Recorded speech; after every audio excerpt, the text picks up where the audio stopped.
Hey, everybody. Welcome to the Ladies Room podcast. I am so excited. I am one of your hosts, Ashley Michelle, and I have my girls here. Y'all want to introduce yourselves? Hello, it's Mrs. Jobo to you. How y'all doing tonight? Hey, it's Mrs. Understanding. What's going on? It's canon, let's go and jump into it. I'm ready. Let's get into these topics. Yes, we are ready. So, our first topic for today is are black women really, are black women standards really too high? Or are average black men simply not qualified for the woman they desire? Or are they both true? What do you all think? Mm. Why don't you go ahead and start, Mrs. Jovo? All right. I had to give a lot of thought to this. I I think some of our standards are too high. I think we just need to manage our expectations. We need to tweak them just a little bit. We need to tweak them just a little bit. And we need to make sure that we're looking for someone with not with perfection in mind, but with what we're looking for. Because I think sometimes social media influences, friendship influences, family influences, we start to compare our dating life to like marriages we see, social media, and we miss the important picture, which is what do I want in a mate? And so it gets convoluted. So I think we need to just manage our expectations. I will say that. And I have more to say, but I want to hear what everyone else has to say. Oh, But okay. that's my I thing. have some questions, but I'll Yeah. let Mrs. Understanding. What do you think? Do you need me to repeat the question? Yeah, repeat it for me one time because I might be a little confused. All right. So, are average black women's standards really too high, or are average black men simply not qualified for the women they desire, or both? Okay, I'm gonna go with both. Okay. Because I think they both can be true. Kind of like what I was going back with. Do black men understand submission? I think they know what they want. I don't think they know how to cultivate that environment. So, yes and no. But like Miss Jovo said, we do have to modify our expectations because we have a culture of women who grew up off of Lifetime and Disney movies. So, we tend to be a little bit romanticized. So it's both. Okay. And Cannon Hill. Yeah, I'm gonna say I like where Ms. Jovo went with it, where overall I think in general, if we're gonna talk in general, I think people in general can tend to have unrealistic expectations when it comes to relationships and dating. I think that that's why, relationship therapists, exist and different things like that, because a lot of times people do romanticize things, and like you said, with social media, and they have all of these different ideals. But what I would like to say in the context of the conversation we have a lot of times when it comes to black women in particular and their expectations, the question has to become, what are those expectations that are too high? And a lot of times I'm hearing that the expectation to be with someone who is at their level or maybe slightly above it, or maybe even slightly below, but basically on their same level when it comes to things like education, income, different things like that. Like that's one of the expectations that I've heard. It's like, that's too high. You're not gonna. So it's like when we talk about those types of things, I think we first have to define which expectations are we saying we think are too high when we're talking about black women in particular, because at the end of the day, black women outnumber black men. Like for every 3 black men, there are 5 black women, like in the range of 18 to 65. Like that's just the facts, right? So you already have that to contend with. Then you also, an interesting fact that I found out today is that married black moms are more likely to be the primary breadwinners in their household, which is another interesting fact. Not married Black women in particular, but married Black moms specifically, for whatever reason, are tend to be the primary breadwinner. Expectations too high when what you're simply asking is, I want someone who has the same type of drive as me. I want someone who can match, my financial security and things like that. I don't think that those expectations are too high. I think you should keep them right there. And if you can't get it, then yeah, I think you should just hold out. Hold out, as in stay single? Yeah, it's better. Like, what else are you gonna do? Like, what is the alternative? Okay. I have a couple questions for both of you, or for two of you. So, Jovo, you said something about managing expectations. So, what are some suggestions that you would make to Black women who desire to have a partner and their efforts to manage expectations? Like, what are some suggestions you would give them? So, suggestion one, I think picking your, what I like to call the nitpicks, the balance. Okay. Like something that I read, for example, earlier today. Okay. For example, how a man dresses. Okay. For me, I'm just saying for me, that's a nitpicky. I can try to negotiate with you on that type of situation. Like we can actually have a conversation about that and we can actually come to a compromise. Because although I'm not, I'm not going to say I don't like to look nice when I go out in person, I do. But for some people, that is a little bit higher up on the priority ladder on how you present yourself as a couple externally. So I would say pick your battles and pick what you can compromise with someone versus things that you can absolutely not live with. And I like what Cannon said about us deciding, what those expectations are and what are and that leads me to saying what I want to make. The next point I want to make is know what you want. Know exactly what you want. Like I've even encouraged single women to make a list. Like, because I'm really big on manifestation. I'm really big on making a plan because when you set goals, you make plans, things tend to manifest really a little bit quicker than when you're just hoping, wishing, and, all of these things. So know exactly what you want. So I think, picking your battles and then just having a list of things. Okay. Not a grocery list that can last for like a month, but a list, a realistic list. Um, if finances are a priority in your life, are they a priority in his? Just give an example. So, not something like the opposite of what I'm saying. Not something like, okay, he wears these same shoes every time we go out and it drives me crazy. We can negotiate on that. We can compromise on that. But the whole conversation about finances, maybe religious beliefs, core things that make up a person, absolutely, you need to have a list of likes and dislikes as it's based on that. But I think a lot of times, and again, going back to all these influences, clothing, what he drives, what kind of music he listens to, small things that can easily turn into some type of discussion and compromise, separate from those core things that are really priorities and really make up inner self, like spirituality, religion. How do you feel about children? How do you feel about money? How do you feel about, what side of the country you want to live on, what you want to do for the rest of your life? We have to find some type of separation in those things. Because I think, I'm going to just say it, I think some of us just petty, okay? And we're petty because it's a learned behavior. Okay, we're petty because we have all these different influences. And we just need to chill. Like, that's not that serious. Okay? Because I've seen women fall for men who can dress to the T, but his finances are way off base. Yeah. Okay?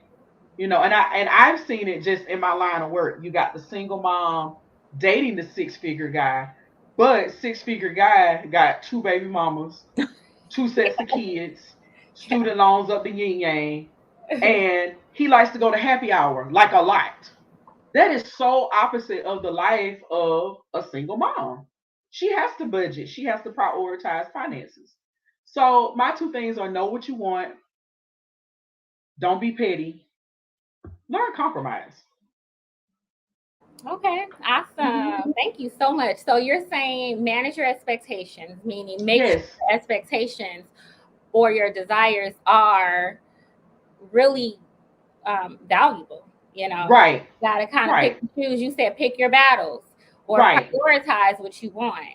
You know, exactly, not want something that ultimately is not going to keep you happy or fulfilled and is not going to really impact your relationship anyway. So that's what I hear you exactly. saying.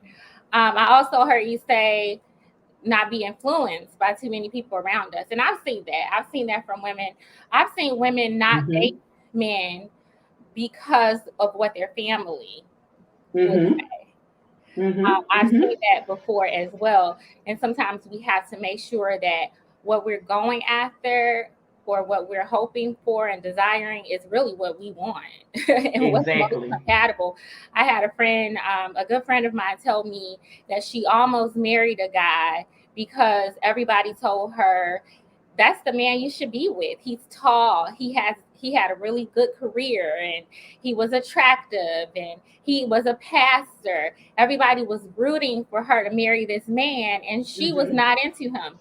She had to talk to someone, another lady, an older lady with more wisdom and experience, mhm, and that lady told her, "No, don't do that." You know, she explained to her why she shouldn't, and then my friend ended up meeting her husband now shortly after, and he was nothing like what people thought she would be like. You know, he was very right. successful and he wasn't as tall, he wasn't a pastor, didn't have the dark skin, but he is a Mhm, great man.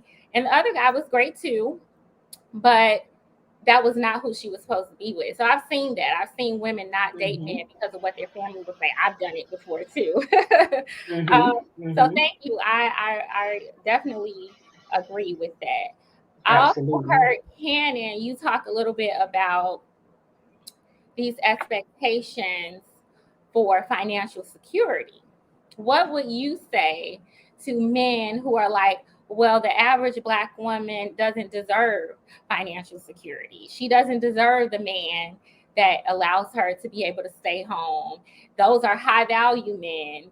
She doesn't qualify for them. What would you say?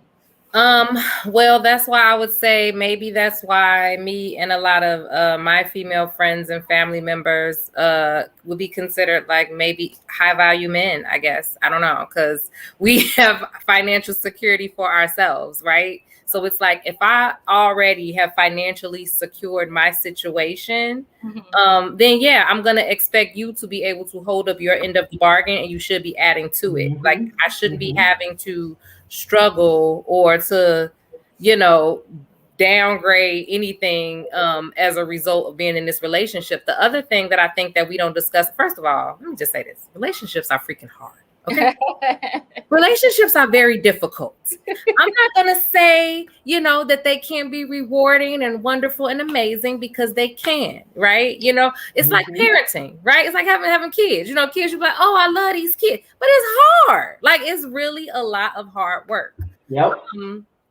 But what I wanted to say is that we really have to make sure that when we're talking about things like financial security, what was I about to say? When we're talking about things like financial security, and things like that, basically what a woman is saying, especially when she already has her situation figured out to a certain extent, is that, and it's not about like downgrading, like the person is less than you, Mhm. right? It's not about what the person is.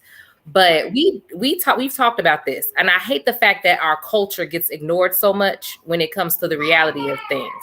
And the reality Mhm. of the situation is that we live in a society, right, where we kind of talk about things one way, But that's not the reality of it. And what I mean by that is we talk about how men are supposed to be the breadwinners and they supposed to do this and they doing that. And a man is this and a man is that. And a lot of times when men don't live up to those expectations, that ego takes a hit. And sometimes that ego taking a hit will, can be taken out on you. Right. So sometimes a lot of women just don't want to deal with like trying to make themselves smaller and, oh, let me make sure I don't do this so he don't feel like this about his, like you have to manage that on your own. And I feel like we don't address that enough, where it's like, no, a lot of times it's not even that a woman is like, I don't want to date a man because he got less, whatever. But it's like, no, you're going to put some respect on my name. No, I'm not going to be up in here, making the money, right? Then we already know that women do the majority of the domestic work. So I'm not going to be making the bulk of the money, doing the bulk of the household stuff. And you in here beating your chest and telling me I got to go sit in the corner and shut up. No, like what? That don't even make sense. Like that's senseless. Like you pay the cost to be the boss. And if I pay the cost to be the boss, what am I doing all this hard work for just so I have to sit here and try to make somebody else feel better about themselves and in their lives? Like it makes no sense.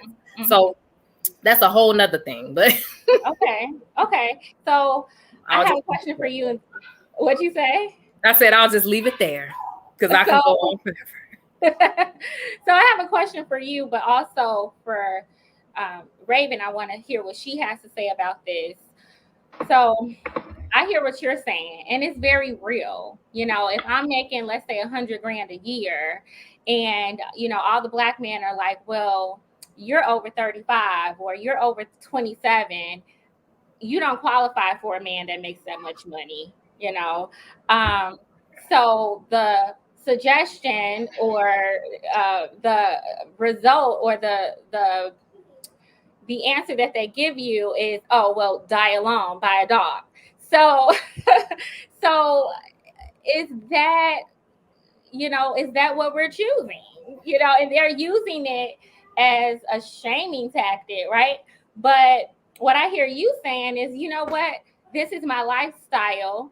I don't look down on a man because he makes less money. Right. But I worked hard enough and I have this certain lifestyle. And why should I get with a man who didn't try as hard as me? Especially if he thinks he's supposed to be the leader. If he's the leader, then why was he okay with being complacent? I was just thinking about that earlier. I saw, okay, well, black men are saying, okay, well, black women do not qualify for these higher value men. And I use that term just because they're using it. I don't agree with their definition of high value. That what they value and what they think is high value is not necessarily what I value, but I'm just using it because it's been coined, right? And we've been using it. And most people understand at least what they mean when they use it. So a lot of them are like, well, you don't qualify for that man. So just be satisfied with the average brothers. And my thing is like, there's nothing wrong with a man who makes average money. But my thought is if I'm trying to work harder, little old subservient me, why is it that you are forcing me to accept this because you're not willing to do better? It's just so interesting to me. Average is average because most people decide to do something. So are you telling me because most black men are okay just getting by with $42K a year, I'm supposed to be okay with accepting you? And if not, then that means I'm delusional and I need to die alone.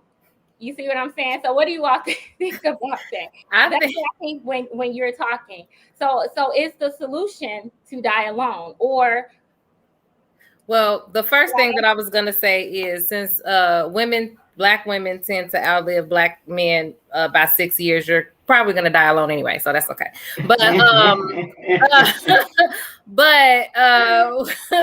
to answer your question, it's really not about being complacent or all those other things, because we do have socioeconomic barriers and different situations that are set up in a way that it's just going to be what it's going to be, right? So I don't necessarily think that just because someone doesn't make a certain amount of money that they're like complacent or not trying or whatever it is. Like, I don't necessarily think that that's true. My whole thing is this, though. This is what I mean about you need to adapt to reality, and you also need to adapt to the situation. And at the end of the day, if you find yourself dating a woman or you're with someone who has more than you financially or more security, you need to play your part. Period. Like you can't, I'm just saying, like you can't be walking around here beating your chest like King Kong when I'm doing the bulk of the work. Period. You know what I mean? Like there is like you can't talk out of two sides of your neck. Like I shouldn't have to sit here and pretend, you know, like you're doing more financially or anything like that than you are, just so that you can feel better. Like that's unnecessary. Like let's just call a spade a spade. Hey, you know, my woman makes more money than me. Thank goodness. So I'm gonna go take care of my part over here. I'm gonna make sure I take the kids to school, or I'm gonna make sure I got their clothes ready. Whatever it is. You know what I mean? Play your part then. But don't come up in here thinking, oh, I'm just I don't have to do nothing. I'm gonna go to my little 40K job and come home. You had dinner cooked, you do this, you pay most of the bills, you do all of that, and I'm gonna be no, like that's what I mean. Like that's the environment. It's like no, nobody wants that. But it's like if you're more willing to play your part and be adjustable to the situation, then we could work with that. But I think that that's the issue a lot of time, and that's even what a lot of women were saying that they were looking for that. Like, I want a man that makes as much as me. A lot of times they will say that that's the main reason, right? Because it's like, I know the way society is. I don't want to have to be out and I have to give him my debit card. So it could be like, he paid for the meal. It's just silly stuff. Do you see what I'm saying? Like, it's silly stuff that to me, it doesn't really matter. But to me, it's more their egos than ours that need to be, you know, babied. Okay. Let me tell you something. I like what you just said, like all of it. Let me give you an analogy, because sometimes people, they don't realize that they're in opposition to what's really going on in reality. It's like being dressed for a rock concert, okay? But you going to the opera. But you so dead set on wearing what you have on, and then get to the opera and you're mad because they threw you out. You didn't adapt to the situation. Yeah. And see, I think we don't talk about that part enough, because on the flip side of this conversation, we have a lot of women in these modern times, a lot of sisters, and this the accountability piece that comes along with that. They will look at someone, say, like me. I call myself the semi-traditional wife because I do work, but I'm very, traditional in the sense of how I do treat my husband. Sisters have a tendency to look at me and say, oh, well, you're settling.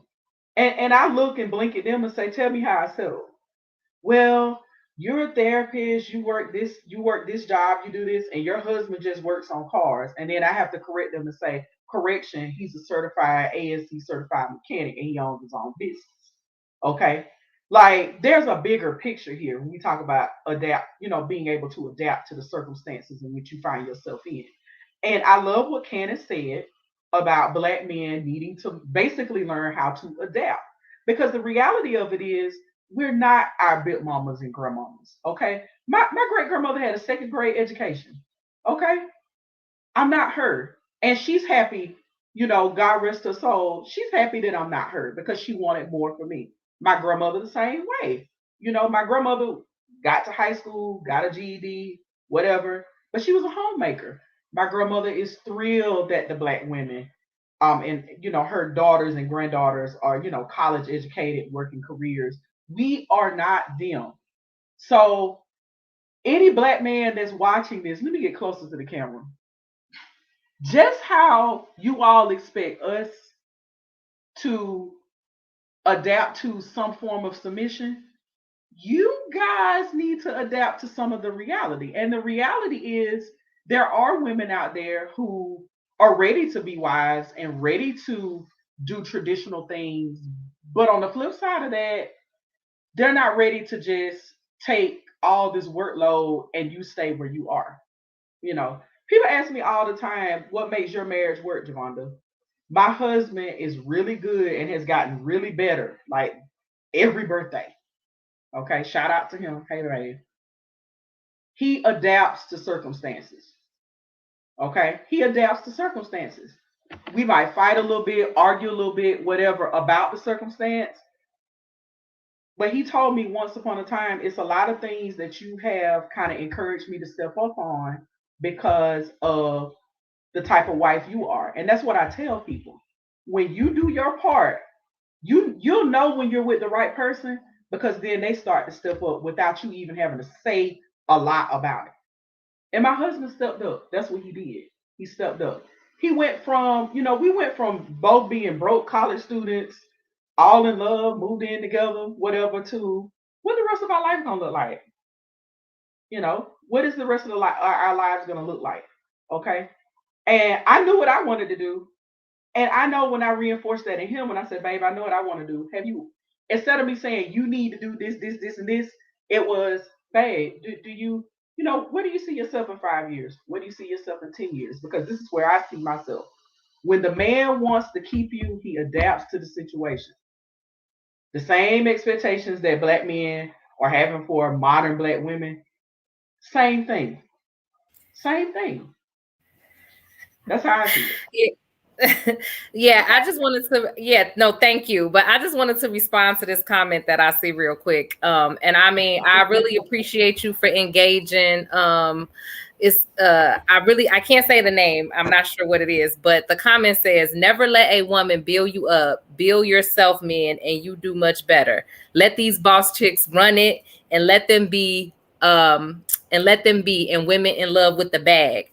Have no room for love for a man's soul. Saying that women are in love with the bag and we supposed to be in love with the man's soul. I'm just going to say this real quick, and Raven, I'm going to let you go ahead and take it. Let me explain something to you. My husband's soul does not pay for my daughter's extracurriculars, okay? It don't pay for daycare. Like, she is in gymnastics. Like, we have 2 kids in gymnastics, actually, and it's not cheap. My daughter is in dance. We have another child in private school. It costs, okay? And he can't go pay for it with his soul. So I could love it all day long.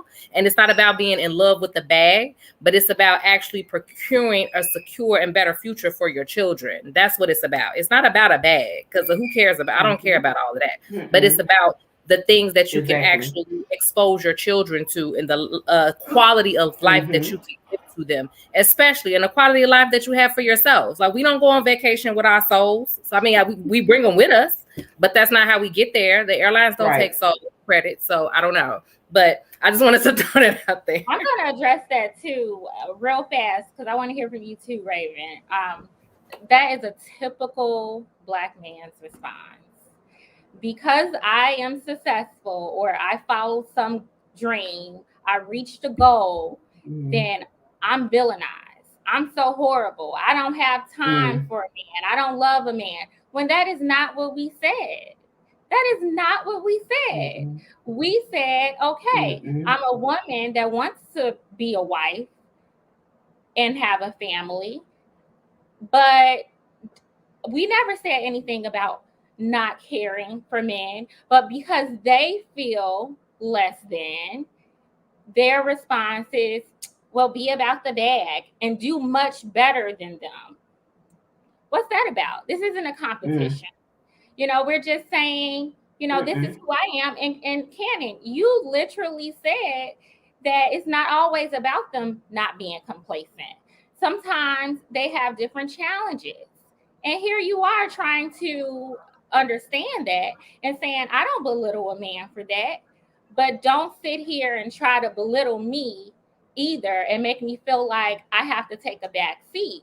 Just respect the work that I do in the family. At no point should that have communicated or said to anybody that we don't want marriage, we don't value men, we don't value who you are. At no point. But that's how men hear it. They villainize women who do better for themselves. Because I make a little bit more than you, then that means that I'm somehow against you. That means I'm somehow a boss chick. That's whack. That is so whack. And that's one reason I'm having this conversation. He's showing, I don't know who this guy is, but dude, you're really showing your insecurity right now. You said y'all in love with capitalism. Who said that? So we got to be poor to be good wives? All that you spend money on means nothing. Of course it does. Struggle love. That's that struggle love. But for some reason, like we're supposed to just be broke. We shouldn't, fulfill our dreams. It's whack. It's so whack. And this is what we're seeing from a lot of Black men. A lot of, and it's just really sad. Raven, what are your 2 cents about it? It's always interesting when Black men bring up the whole, if it's not soul, it's emotional intelligence. It's my emotional intelligence outweighs my ability to provide. And like you said, Cannon, in what world? Because your emotional intelligence cannot be on the check stub that we take to, go get a house or go get a car or anything. They're not going to chart your emotional intelligence. They're going to chart your income, your history of income. But it's always interesting because isn't financial freedom good for your soul? In what world has financial insecurity been better for the soul than just paying your bills on time? Or, they make the joke, Black men will be fine, or men in general are fine living in a cardboard box. What does that say about you or for your next generation? So you want your grandchildren living in cardboard boxes? Where's your ambition level? My husband said, if you want a family, you have to think for generations ahead, not now, we can serve. They never say thrive. We can survive off 40K. Well, we still got to be surviving. We can't don't have to. Exactly. We can never flourish. The Black community is always going to be striving. It's survive forever. I can't deal with this. I can't. Yeah, it's absurd. It's absolutely absurd. And I'm not going to. It is. Yeah. Go ahead. It is. And not to cut you off, Ashley. I mean, I grew up in a household with 2 older Black women, and they will tell you. My grandmother will get on this call right now if she was still awake and tell you that if she had the choice back then to go to college, become a business owner, and maintain a family versus just being a homemaker, she would trade places with me. She will tell you this.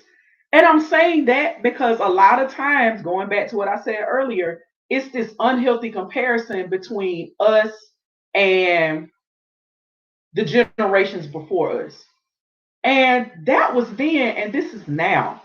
And I can tell you, even them from back then, if they didn't have to do struggle bus, baby, they ain't doing struggle bus. That's it. No, I guess. No, if I say, I guess he's about to head out. Maybe he did already. But one thing that I just wanted to point out too, he said that women are supposed to orbit around men, not the other way around. And my point that I'm making is that if I am the one that is making the financial moves, right, then you need to orbit around me. That's the adjustment, is what I'm saying. Where we're not gonna. What I'm saying is that why am I orbiting around you and paying all the bills and cooking and cleaning and taking care of kids? That's senseless. What are you doing? What are you bringing your soul? And I don't necessarily think. First off, I'm not even sure what that means. Orbit around you. I don't know, but whatever it is, I'm saying you need to adjust. You don't orbit that I created. Trying to talk about I need to orbit to you. I'm not orbiting to you, orbiting to me. I'm the one with the house. What are you talking about? I do believe that there is a place for submission, even when a woman makes more. Cannon, I know that you are different. I understand that. I think myself and probably the other ladies come from more of a spiritual background or a Christian background that tells us the woman should submit to a man. And by submission, I mean following his lead, But that doesn't mean that our opinion is not important, that we shouldn't be heard, that our needs shouldn't be met. That just means that we listen to him, we respect him, we don't try to control everything. I personally do believe that a woman can submit to a man that makes less money, and I believe that she should. But the problem is that, I thought y'all were supposed to submit to each other in the Bible. I thought I grew up in the church too. It does say submit to one another in love. That's what it has said. Right. And I read it. But the man is still the man is still the head of the household. But I'm not even quite sure people like this gentleman understand what that means, because here's the thing. What he's telling us is that because I'm not trying to get here, that my woman needs to be okay being here, and that ain't cool. It's not cool, and ain't no woman gonna do that in 2021. And you can say that we're too modern or whatever it is, but at the end of the day, you're trying to make us fit in boxes that we were never designed to fit in the first place. Okay. God did not ordain for us to be the borrower, but the lender. He did not ordain for us to be the tail, but the head. And what he's saying is what a lot of men are saying. Well, if I don't make that much, and you do, you're just not marriageable. You're not in submission. You're not in order. Well, no, maybe you're out of order. You don't want to progress. You want us to stay here and then villainize us when we are trying to do better. That's whack. That is so whack. I don't care how many times black men say it. They can get as nasty as they want. They can go to as many manosphere shows as they want. But it is what it is. It's just completely whack. It does not help us at all. And as far as orbiting around his Ashley want all the smoke. That does not mean anything. What do you mean orbit around your energy? You mean your energy of complacency, your energy of being lackluster? Like, it makes no sense to me. It makes no sense. And here's one way that I personally believe that a lot of black men just kind of think lower of black women is because of that. Because he wouldn't go to, once he makes that 100K, he wouldn't look at the black woman. Now he's good enough for the white woman. And that's whack. And we see that. So don't try to villainize us for wanting more. Okay? So, he's negative. Look at him. He says, this is the last time I'll respond. He said, Lapeef Kings talk live in 10 minutes, all men panel. Come if you dare. Well, he did put a little smiley face, so maybe he's just kidding around. But it's whack. It's whack. And invite me to the show. I'll come. He said we need to bring this energy to their show. Yeah, I will definitely. And they'll do what they did to me when I did go on the Lapeef show. Cut me off, not let me complete a thought. That's what they do. I've been on the show. They dragged me, talked about my looks, said I was ugly, said an average man wouldn't want me, and they dragged me, girl. So I've been on the show. They wouldn't even let me speak to get a point out because they're so afraid of being wrong. They want to push these narratives about black women as opposed to just being real. If you're complacent, be complacent, but don't villainize the woman because she wants a little bit more out of life. In 2021, she wants a little bit more than to struggle in life. It's whack. I'm off my soapbox. And yes, we will be accepting callers. Yeah, you can join the show. Yep. We're accepting callers. Yeah. So I did want to address that last part. Raymond, do you have anything to say? Are average black men simply not qualified for the women that they want? I want to reiterate, or maybe I haven't reiterated. Okay, go ahead.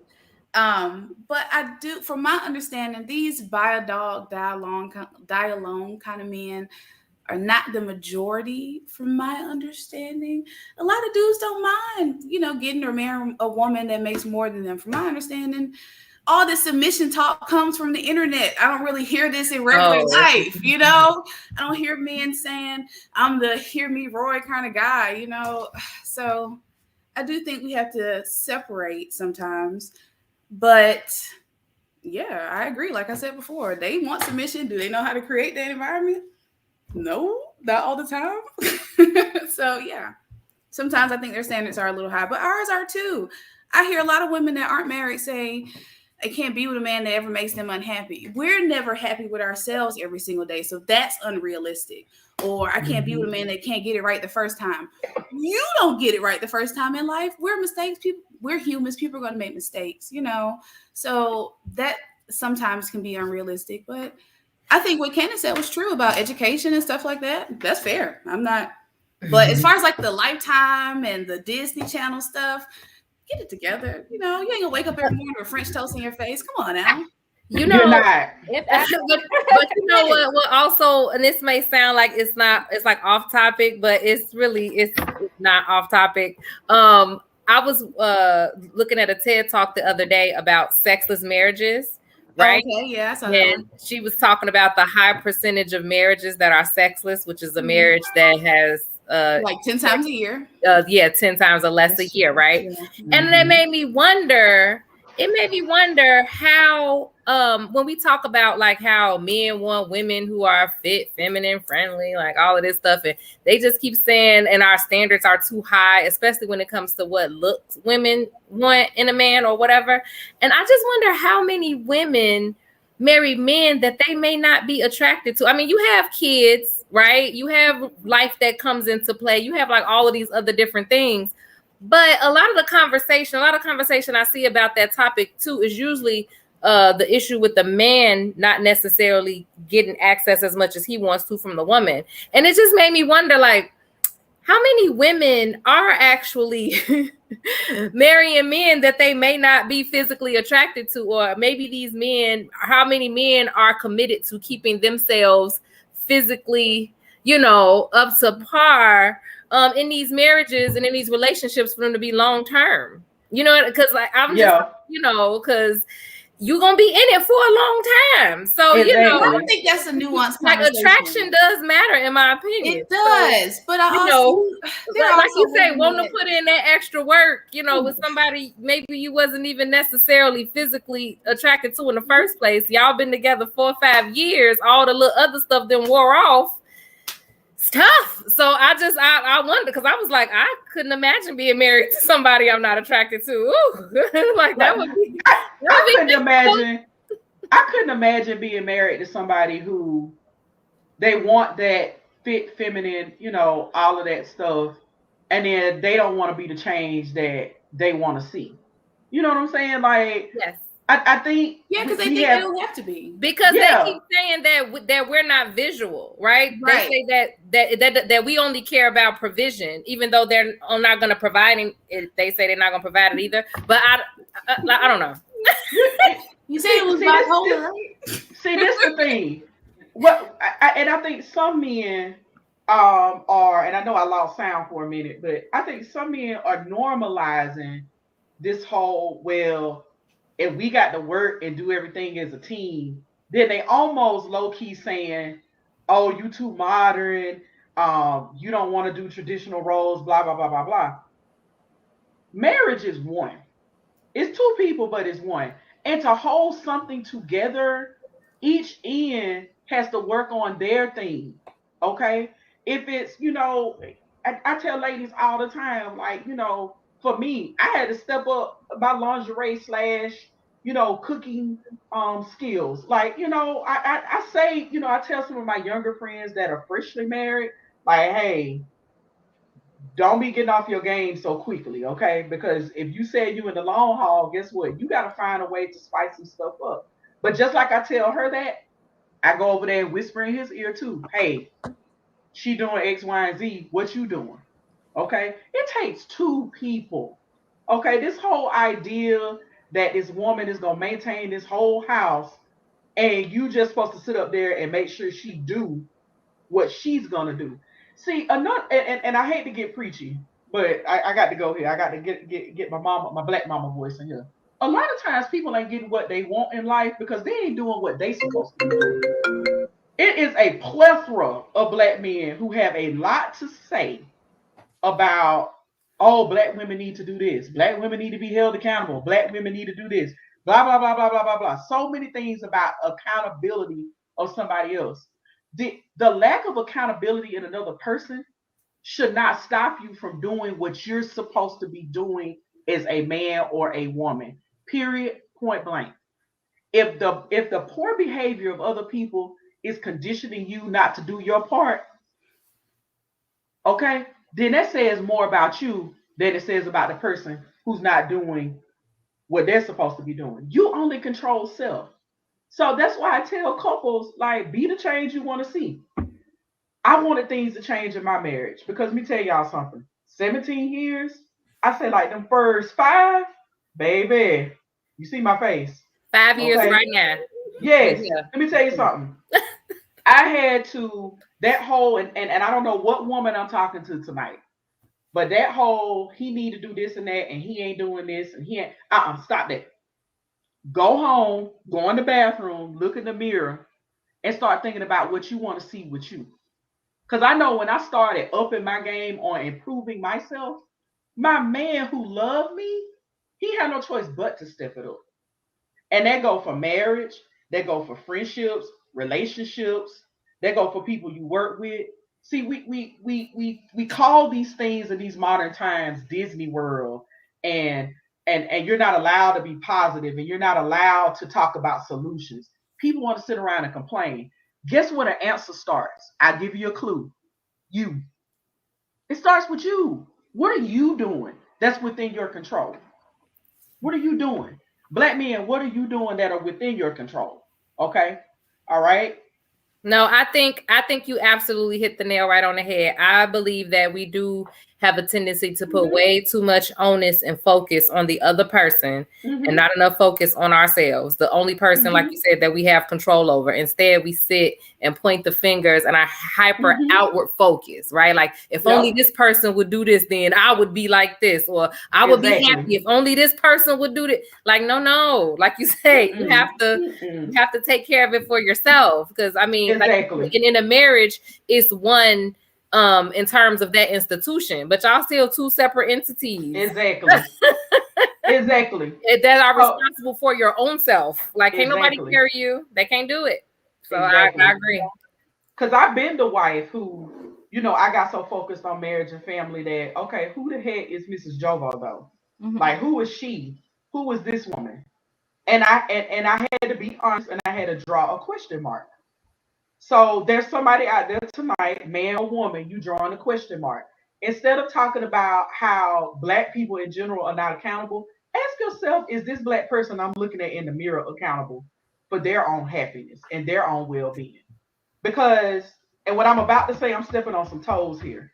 If you're single and you're unhappy and you have the audacity to sit up on the throne and talk about somebody submitting to you, baby, do you submit to yourself? Do you love yourself? Okay. Do you take care of yourself? Or are you just thumping around the happy hour to happy hour, bed to bed, church to church, they in the church too, looking for happiness? Come on. If we're going to really talk about accountability, start where the conversation should start, with self. Okay. And then we can start talking about, okay, all right, sis, this is, I see what you're doing here, but maybe you need to do something different. Or, hey, brother, I see what you're saying here, but maybe you need to do something different. But before you have no conversations, just like that old gospel song, sweep around your own front door. Yeah, instead of telling other people that they need to be accountable, how about you demonstrate accountability for them? How about that? Exactly. And the person in the comments, it don't work all the time. Because another thing, and then I'm gonna stop. Another thing that we do is we try something one time, and then when we ain't skinning and grinning and it don't make us feel warm on the inside, oh, that didn't work for me. Let me tell you something. Let me just go ahead and tell you right now, if that's you I'm talking to, you ain't built for marriage. No. Because you're not gonna wake up being married and get everything that you want every single day. You're just not. You need to find a way to cope. And coping skills starts with self. That's just reality. I agree. All right. I did want to just add one more thing about, the average Black man simply not qualified for the women that they want. I agree with what you all were saying. I think that Black men and Black women need to examine what they're compatible with, So we did talk about how Black women's standards are not too high, but sometimes they are too high. And we did talk about how they need to manage those expectations and manage those standards and be realistic and be fair and be practical, because not everything that you want is what you need. You don't really need a man that 6'2". You don't really need a man that makes $100,000. You don't really need a man that, dresses impeccably. Like, you want somebody attracted to you, but you can be attracted to somebody who's not all those things. You can. Well, Unless you're like my sister who's like 6 feet and she need a man that's that's 6 feet. different. You That's know, different. she need it. She need it. I got you, That's sis. I know you in the comments. I got you. I don't believe that Black women's standards are too high in us wanting a man that can provide. And I don't think that your money makes you even the type of man that is marriageable just because you have money, you know. Right. And I think that making Black women think, trying to make Black women think that we have to be okay with struggling, because that's what you will be doing on $42,000 a year. I don't think that they should be trying to make us feel like we are so horrible and villainizing us for that either, you know. So in a way, it's like, I think that sometimes standards are too high, and I think that sometimes, you know, standards are not high enough, you know. I'll just And let me finish one. yeah. But I also did want to say, you know, something that I was thinking when I was asking that second question: do average Black men simply not qualify for the woman they want? A lot of Black women are not compatible to the type of man that they want. But that goes for Black men too. You know, how many times in this past week have you all seen videos of men who have multiple children with multiple women saying that they would smash or sleep with a woman who doesn't have kids? You know, I would pull up a screenshot, you know, of a conversation I had through private messenger on Facebook with this guy. You know, I told him, you know, I have been very sexually disciplined, and I want a man who obviously is going to be a man and is going to explore and do things, you know, because men are just different in that regard. But I don't want a man who's been sexually just promiscuous. I don't want that. And I prefer a man who doesn't have kids. Like, and something else I said, he's like, well, you need to die alone. So I'm just like, Black women are looking for things that they're not compatible with, but a lot of Black men are too. So yes, I think sometimes average Black men, the ones that you hear complaining, do not qualify for the women they want. They want the one who is traditional and will submit and you know, has, as they say, low body count, but nothing about them is compatible to that. So I think ultimately, you know, we all need to, like you were saying, Jovo, manage these expectations and date and to what we're compatible with. Like, obviously, we look for different things, right?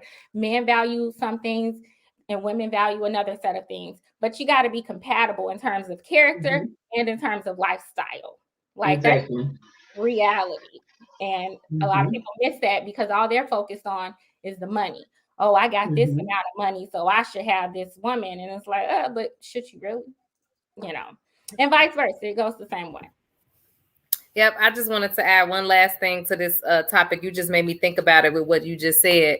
One thing that I always say, which I think out here in these internet streets, they really doing this goes back to what I say about they really doing a lot of these men a great disservice, right? Because one of the things that they keep saying is, I don't care about a woman, what she make. I don't care about her degrees. I don't care about this and that. But my thing is, what type of, like, this goes back to self-accountability, right? So what type of forethought, planning, like, what are you looking at, right? If you are content, or if you're saying, I can't make over this amount, I'm average, I'm only gonna ever make $40,000 a year or whatever, or I'm good being average or whatever it is, right? But you still say, well, I want a family and I want this wife and I want that. Then how can you turn around in that same breath and say, it doesn't matter to me what a woman makes and I only make $40,000 a year? Like, that makes no sense.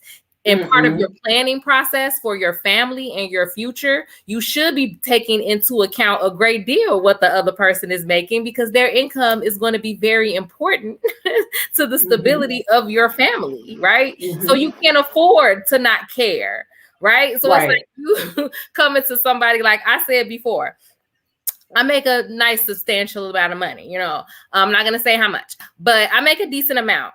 And I couldn't imagine if some guy making $40,000 a year came to me and was like, you know what? It doesn't matter to me what you make. It doesn't matter. When I know that if we were to get married and we got together, like I said, let's say let's even say I just make double, right? Let's say I make 80, but 80K, he makes 40K, right? My lifestyle is still going to be substantially different. Let's say we don't have no kids. Neither one of us.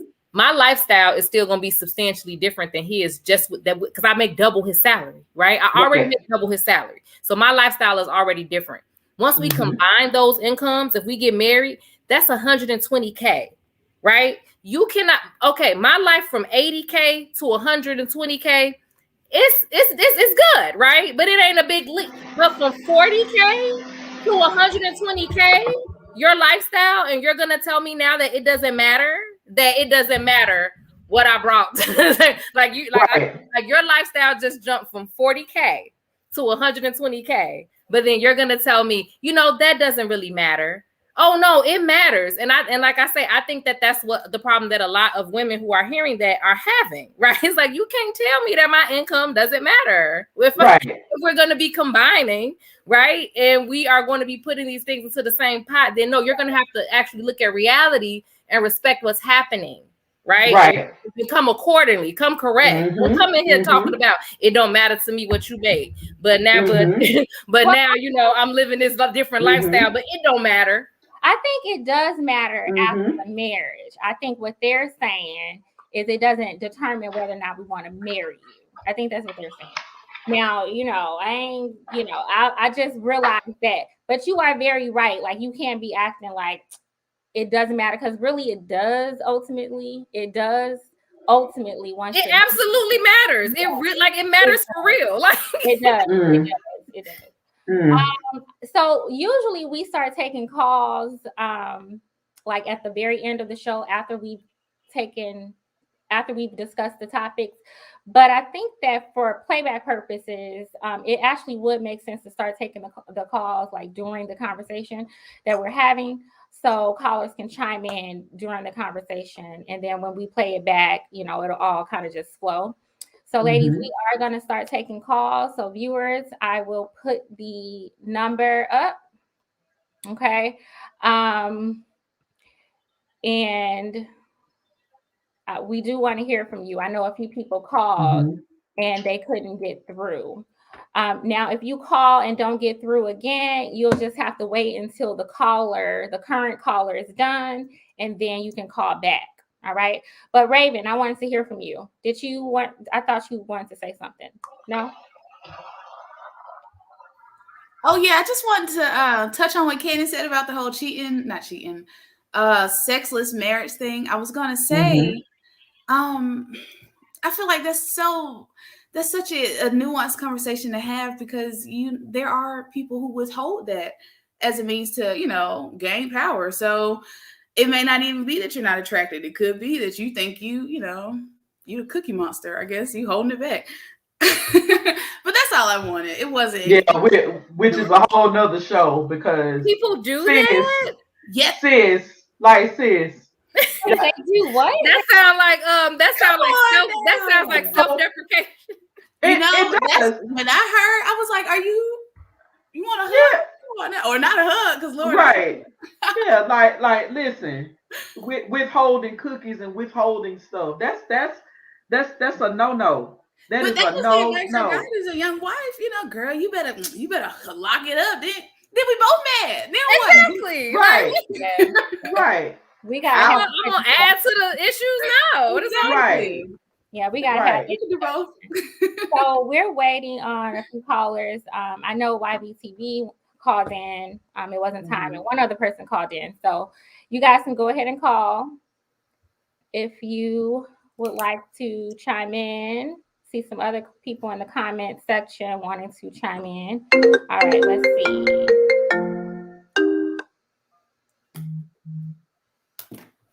Hello. Hello, can you hear me? Yes, we can hear you. And what's your name? You don't have to use your real name if you don't want to. Say it again. What's your name? Cartoon. All right, Cartoon Ladies has joined us. Hey. How you doing? How you doing? Hello. Yes. Am I live? Yes, you are live. All right. I wanted to address first thing is y'all kind of went forward past it is the physical attraction. When it comes to physical attraction, a lot of those things become minuscule because you may get with a woman that's a fox and age sets in and gravity sets in. And the same thing with a man. He may get that dad cut. The thing that we got to start understanding that beauty is only skin deep for a certain amount of time. When you see someone, you must be attracted to them. So when you do engage and you do get into a relationship, you got to understand that you're going to have to sexually try to satisfy each other, even if it don't come in the beginning. That's where a lot of women now have become complacent because now they feel like, well, I don't want to have sex, James. We've already done it. Is that all you think about? But then they don't want you to go out and step out and cheat. So you got to pick your struggle. Also, I should have wrote some of the points down because y'all kind of went through so many things so fast. I think the other lady, she said one thing, and I did disagree with it, that about a man deserving a certain type of woman. Like, what is the standard? So if you are a handsome man, you got some money, you have some family values, what type of woman would you deserve? Like, who's going to say this deserving thing? Because it's all about compatibility. And it's all about if you are, like, I'm an entrepreneur. Like, I can get with a woman that makes $100,000 versus a woman that makes $40,000 with her business. And I may be happier with the woman that makes $40,000 with her business because she has more time. And we can hang out and we can do things together and we'll understand our entrepreneurial journey. You know what I'm saying? Versus going with a woman that makes $100,000 but has to slave for somebody 10, 12, 15, 16 hours per day. So it's all about compatibility. I think we put too much emphasis on money and we're not paying attention to the people. And that's why we end up in these terrible relationships because we start coming up with these shallow ideas about, well, physical beauty and all these. Okay, and I used to be like super fit when I was younger. Now I got a gut, but I got money and I got a lot to teach. I'm a successful entrepreneur, also a great father. And if I come into a woman's house, I feel like I would still have the exact same value if I wasn't making over $100,000. I'm over $200,000 a year. Don't put my name up, but I'm over $200,000 a year. But I feel like my value should not be dictated by how much I make. Because if you stripped every dime I had and put me at $10,000 a year, I'd be back to $200,000 a year with the knowledge that I have. But why should I get treated any different? If I'm going to come up, give you an intelligent conversation, we're going to talk about, we're going to plan and talk and do different things. But you expect me to get treated less than because I don't have the money now, but I have the earning power to get it. See, that's why a lot of people end up single for a very long time because they paying attention to all the wrong things. And when they do finally land somebody that's great for them that they can deal with, they end up losing that person because they're only focused on the things that they're not getting. Okay. I agree. I love that. And we did talk about compatibility, and I did make the point that, it doesn't matter how much money you make if your lifestyle and your character is not conducive to the type of woman you're looking for. And I say it goes the same way with women. Women want a certain type of man, but you have to make sure you're what they're looking for, of course, but also that you're compatible to him. You want a leader, but you also want to lead. You want a good guy, but you want to be out here, all times of night doing Lord knows what. We got to be compatible, with reading your Bible. That's what you're doing at all times of night. What do you mean? What I say is that, like, when it comes down to that, like, now this may be my bias. I may sound crazy, but I think women are crazy. Like, not crazy, but like crazy because, like, from my understanding, dealing with women all my life and being a leader, okay, like, every woman, like, not 50, not 60, not 70, I'm talking about 100% of women that I've ever dealt with romantically, dealt with in any type of friendship situation, a lot of their decision making is made off of emotions a lot of the time. And like you'll hear a woman say, well, I'm an emotional shopper.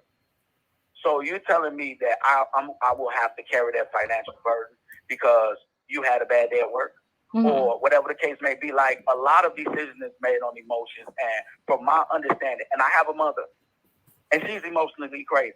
Like, I listen to the ladies, and I just feel like that as a man, if you're a strong man, you give a woman a platform, like somewhat a sense of security, so she can live in her femininity. You know what I'm saying? So, like, I feel like that's a privilege to be able to have a man that's going to take on that type of, stress, so you can live inside that bubble.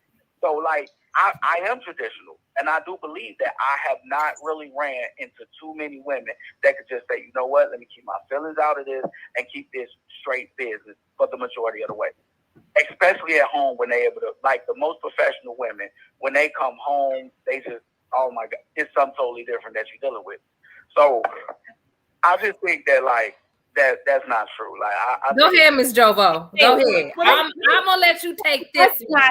Let me just say this. As a professional. Yes. Yeah. Let me just say this. There's a strong misconception that all this we're as people, we're made up of a few key things. We are made up of values, thoughts, and beliefs. That's that cognitive part of us, that thinking. Okay. And then we're made up of behavior. Okay. Thinking drives our behavior. And then all of us, men and women, have emotions. Okay. Do we deal with them differently? Yes, we deal with them differently. Okay.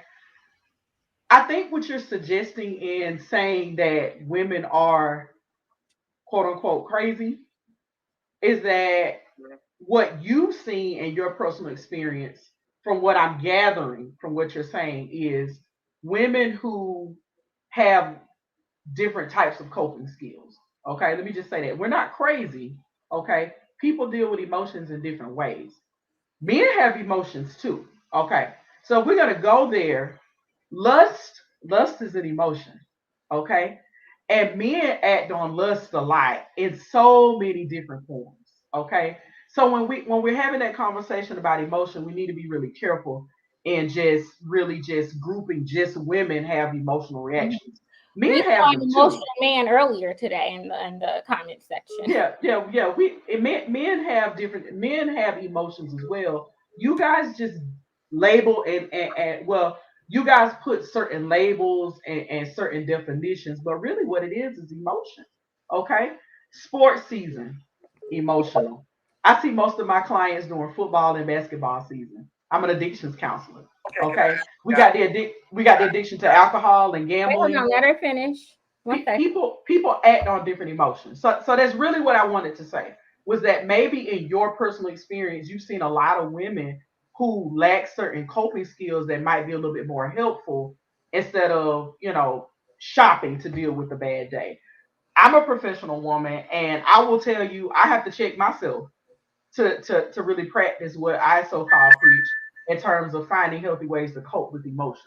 So I just want to, because I think sometimes men have a tendency to say women are so emotional. Well, we're human. We're all emotional. Men and women both made 70 something percent of liquid. All of us have behavior, thoughts, and emotions.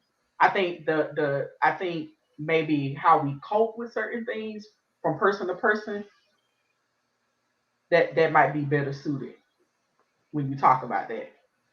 Okay. And I wanted to say too, the women that are tired of, the women that try to withhold the cookie that you mentioned when you first called in, the women that James, is it all you think about? Have them call into the show and talk to Mrs. Jovo. I'm gonna coach them up a little bit, okay? Because we can't keep doing this. We can't keep doing this. All right, you wanted to ask something, Cartoon? Yeah. Basically, I wanted to know, like, this is okay. When I said crazy, first I want to clarify.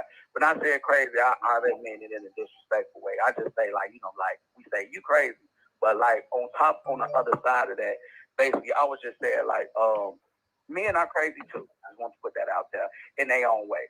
So I wanted to ask you guys, what do you feel like how do you differentiate the energy of a man and a woman? If we keep on, saying, well, men are this and women are this, like, I want to hear what you guys say. Like, what do you think the men as a species should work on versus what do you think that women in this day and age in this society needs to work on? Because it's definitely a disconnect. We definitely need to sit down and have more of these types of conversations in a healthy way. So what do you guys think that men and women need to work on? I love that question. I have. Me too. So let's answer his question, but let's try to do it in under a minute, okay? So let's start with Raven. Cannon, you just had to rejoin. He asked, what do you think men and women need to work on, basically?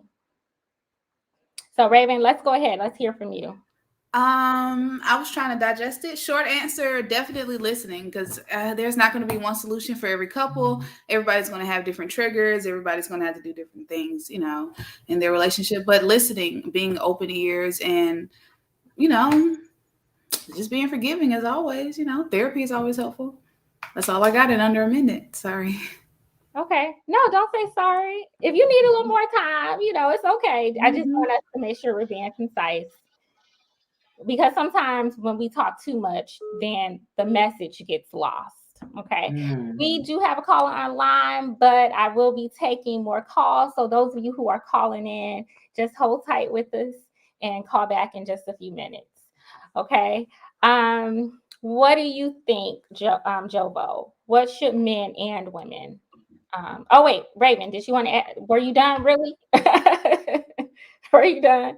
I didn't want you to think that you had to cut it off really soon. No. That's okay. Fine. Just short and concise. That's straight to the point. Okay. Jovo. I'm gonna quote something. Okay, a book from Gregory Little and Kenneth Robinson, a very common and popular workbook that I use in therapy. We got to become adaptable to the circumstances and conditions in which we find ourselves in. We need to be more aware of each other's reality.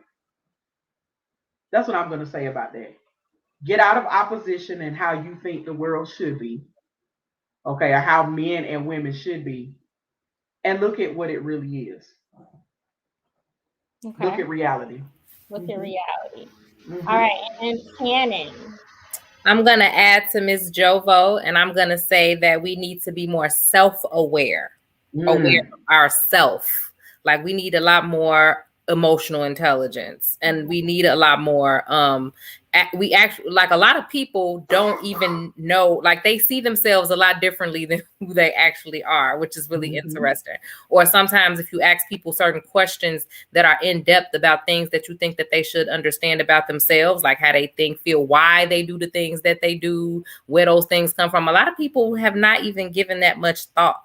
I think that men and women both need to spend more time doing that, right? And instead of being so outward focused, like in trying to understand, before you can even try to understand some other people, you need to understand yourself. You don't even understand your own motivations, but you're busy out here trying to figure out why somebody else doing something, and you don't even know why you're doing it. That makes no sense. So that's what we need to do first and foremost. Do that work, and then it'll be a lot better for everybody. Okay. Can I ask you, what do you think, Cartoon? I think that we need to just re-examine, like she said, re-examine ourselves. But at the same time, I think that we got to have realistic standards. You know what I'm saying? Like, if you're not totally fit, you can't go. Like, you're not totally fit, your bank account ain't this, that, and this. You can't be saying, like, this unrealistic stuff. Well, my man got to be 6'7". He got to be tall, dark, and handsome. He got to make over $100,000 a year, and he got to have a package that's about 12 inches. He got to wear all the nicest new shoes. He got to wear designer. He got to accept me and my baby, and this, and this. And then on the other end, they be like, okay, so you're asking for all that. Now, what are you willing to give? I'm gonna give him me. This body is precious. What? You know what I'm saying? Like, that's not an equal exchange. I think that we should believe in fair exchange, no robbery. I think we should be able to go to the table and throw our qualifications on that table and be able to be realistic and understand that for a relationship to have longevity, things are gonna change. What happens? Like, I'm realistic.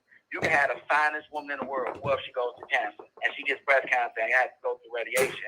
Now she's bald. and our skin's And blind. now you're gonna leave, like men be leaving when women get sick.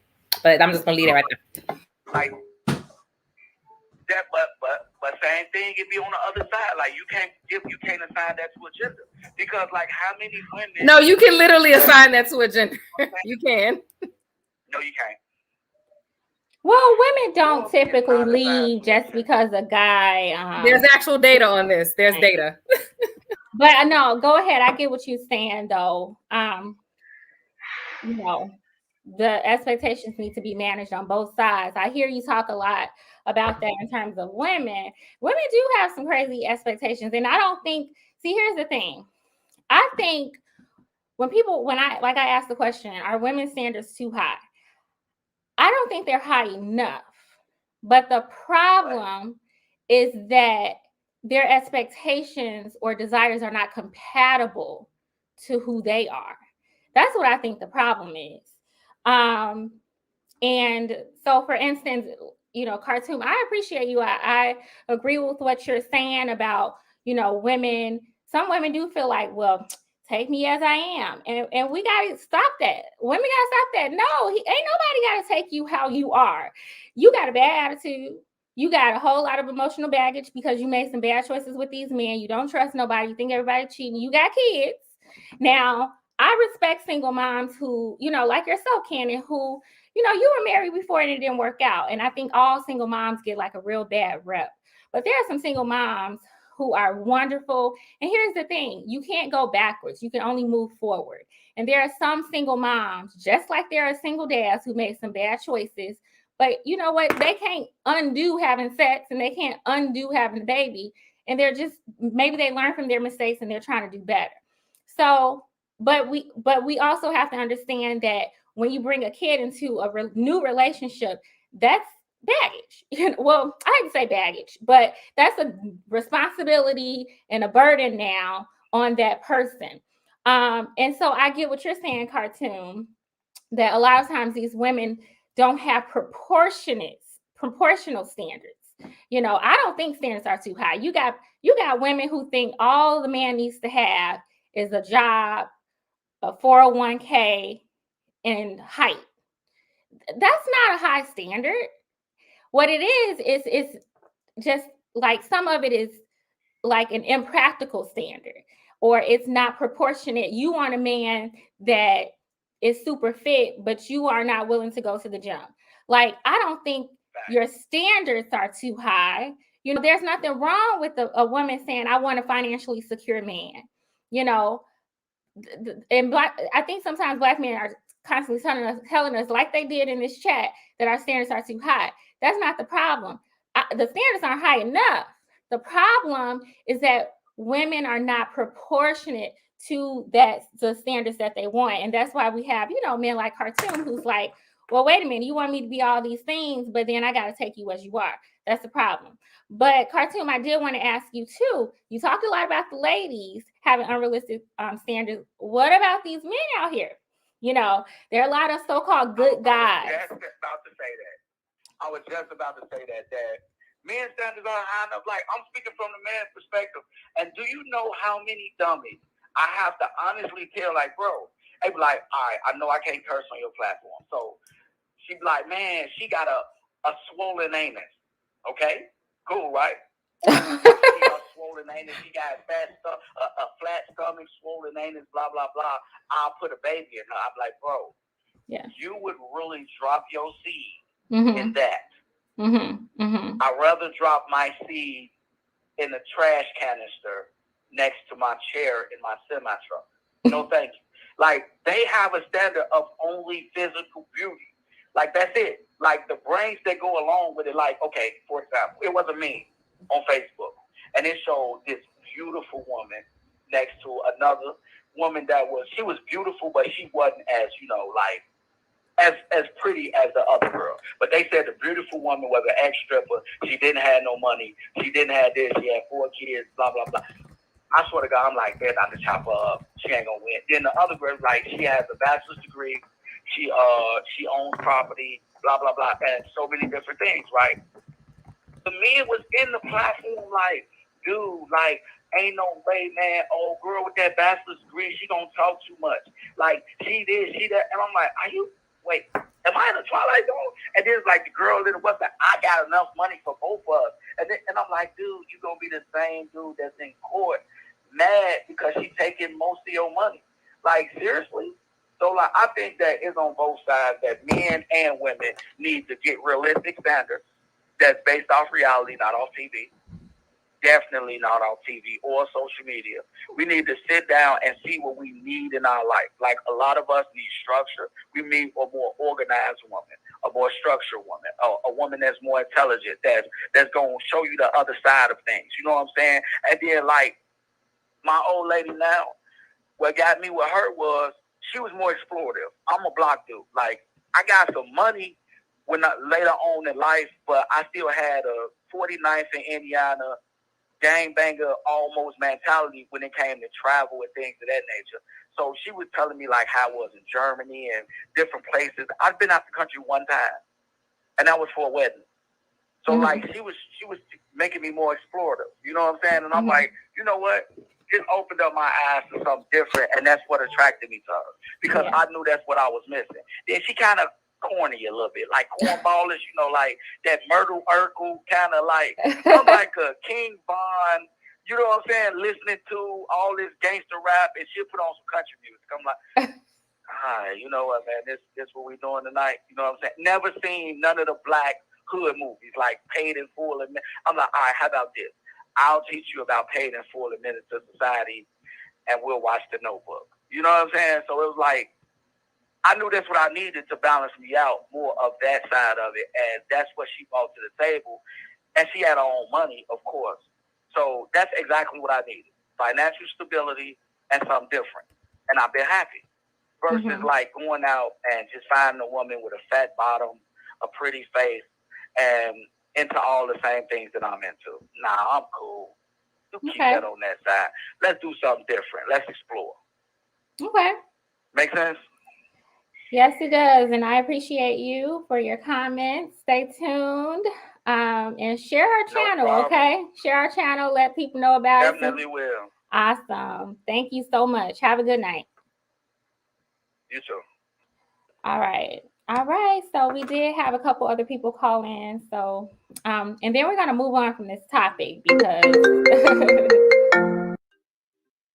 little late. Call from Darwin.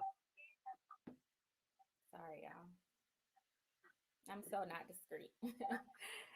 Hi, Darwin. Can you all hear Darwin?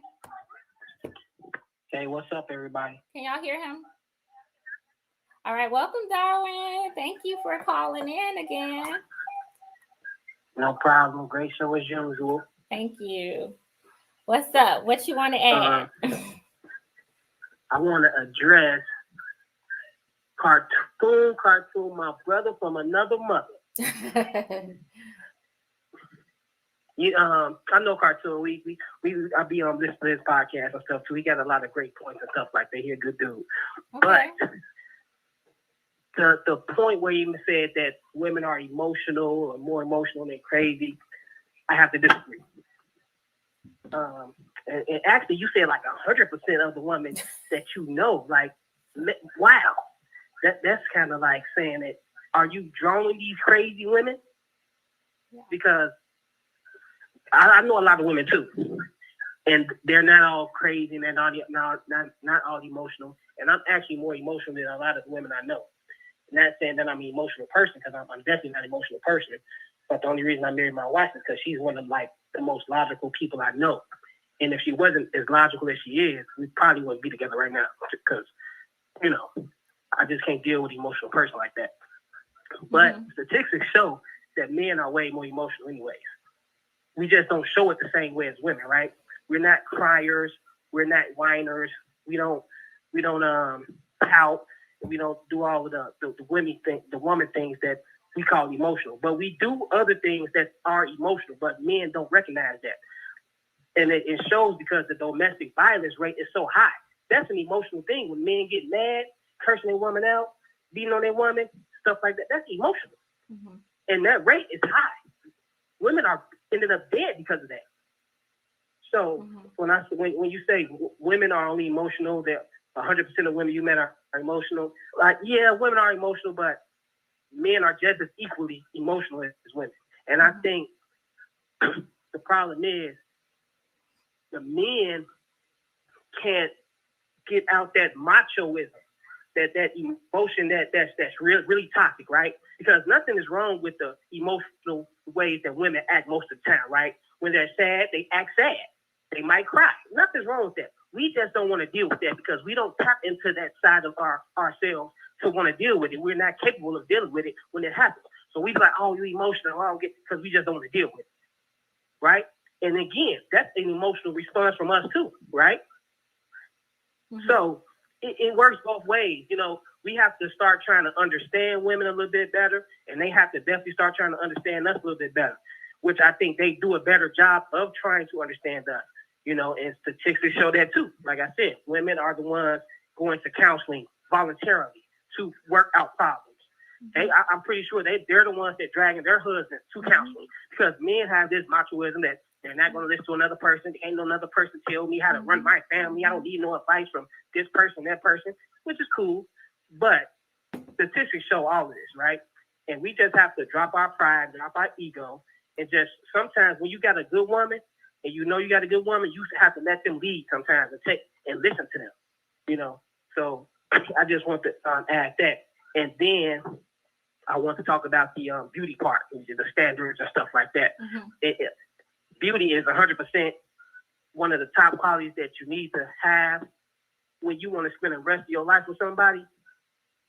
Because guess what? You will let a pretty girl slide with a lot of stuff, right? You ain't going to let no ugly chick slide with nothing.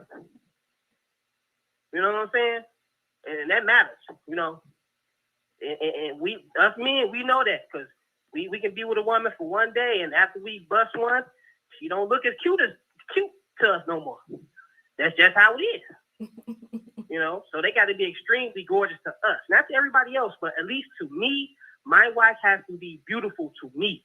I don't care what everybody else think about. But to me, she has to be drop dead gorgeous. Girl, he said you fine.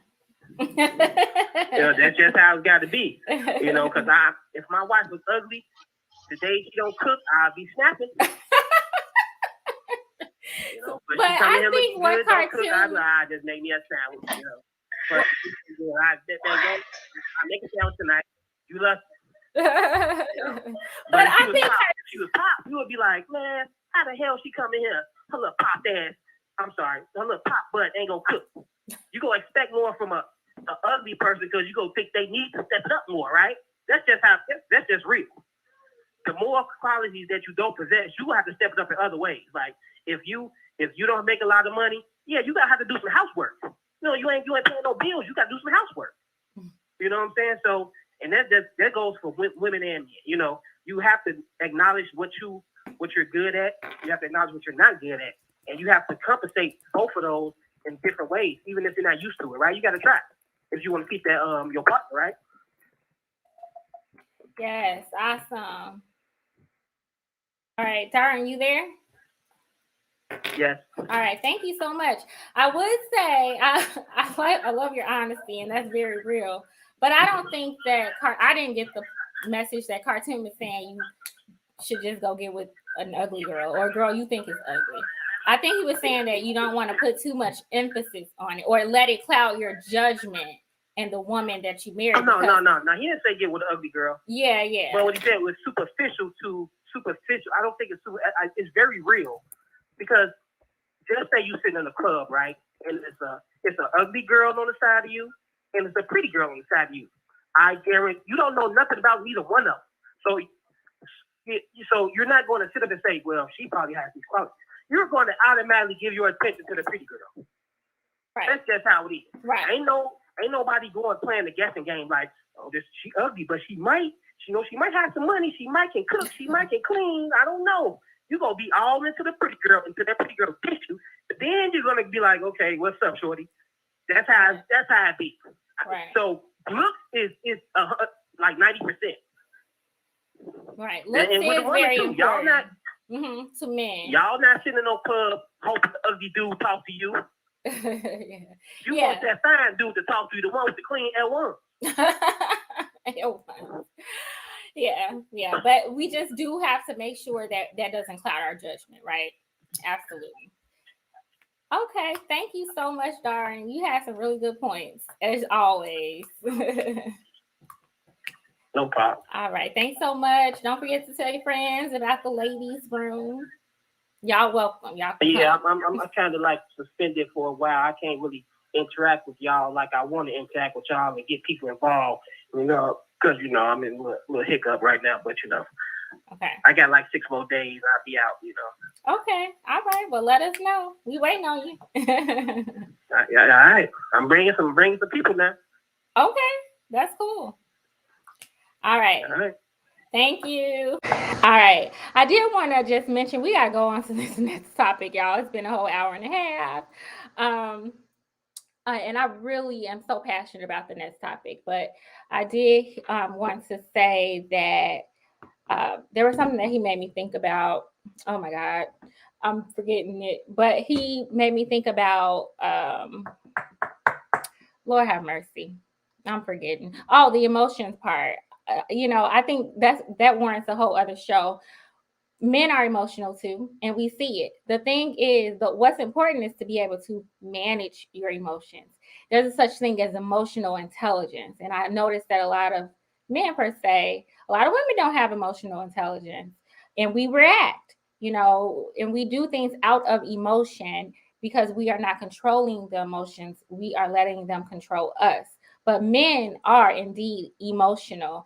And that's why we have the violent acts, the domestic violence, the crimes against women. Not saying that it doesn't happen against men, but it's more prominent, coming from a man inflicted upon a woman.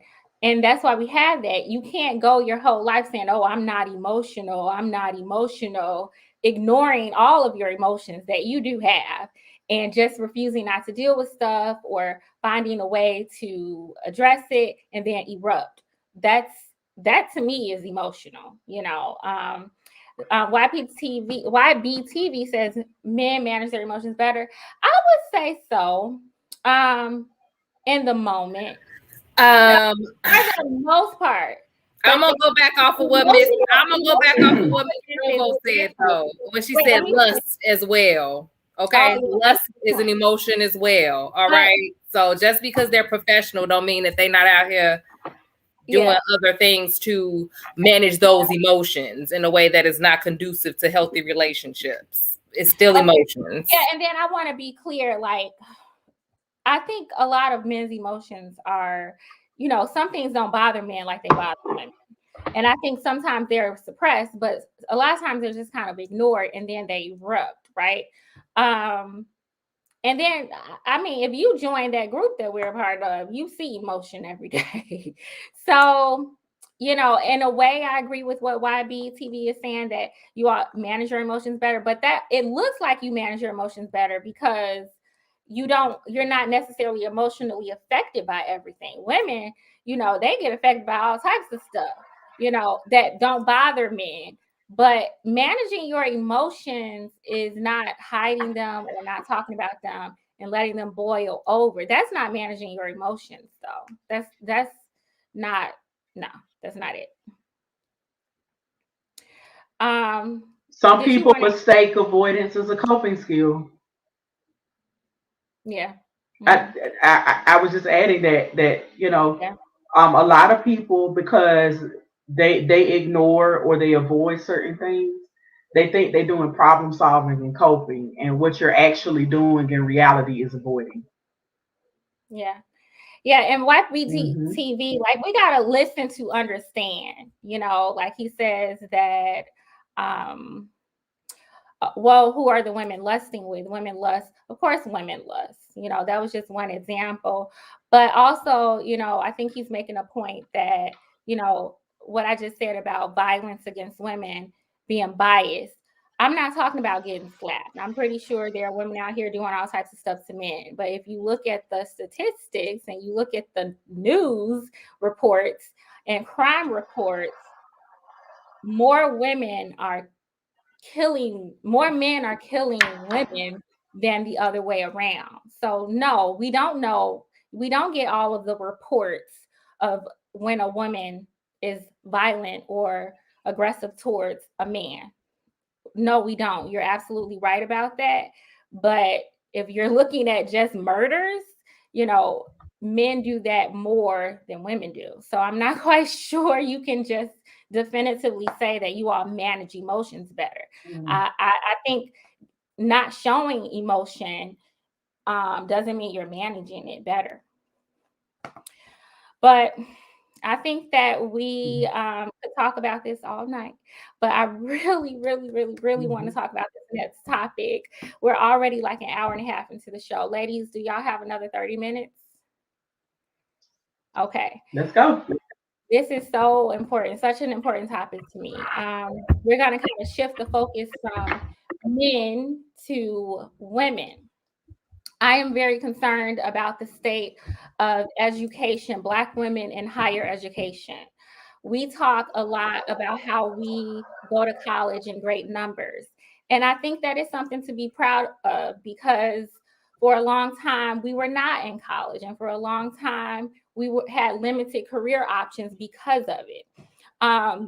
But obviously now more and more of us are going to college, which only means that the value of a degree is a little bit lessened. Still, however, women with college degrees in general, if you look at these statistics, do better monetarily than those who do not.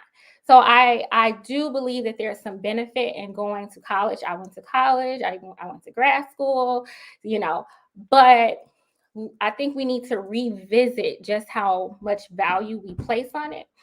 And so the reason why I say that is because of some of the statistics around Black women and our wealth after college. And so I really, really want us to revisit, is college worth it for Black women?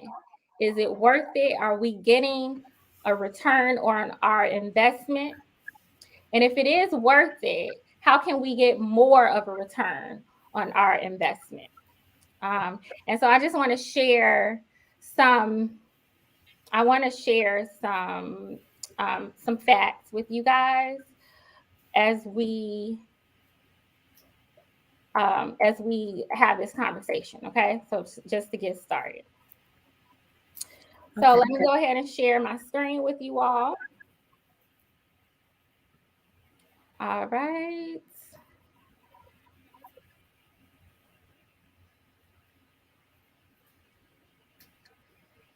All right. And so the first tab that I want to share, or the first piece of information I wanted to share was from Brookings, which did some research about Black women and educational attainment. And they found that, it doesn't close economic gaps. Okay. College education is often seen as a more powerful tool to close race gaps, but is at best only a partial answer. We know that the gap in college achievement is very wide. We know Black Americans with an undergraduate degree still earn less than wealthy whites, or than white people in general. And there are some other things that we have to consider. I hope you all see this. So you all see this where it says Black women owe 22% more in student debt. You all see that? No. Oh, you all don't see that one? No, but I believe you. Oh, okay.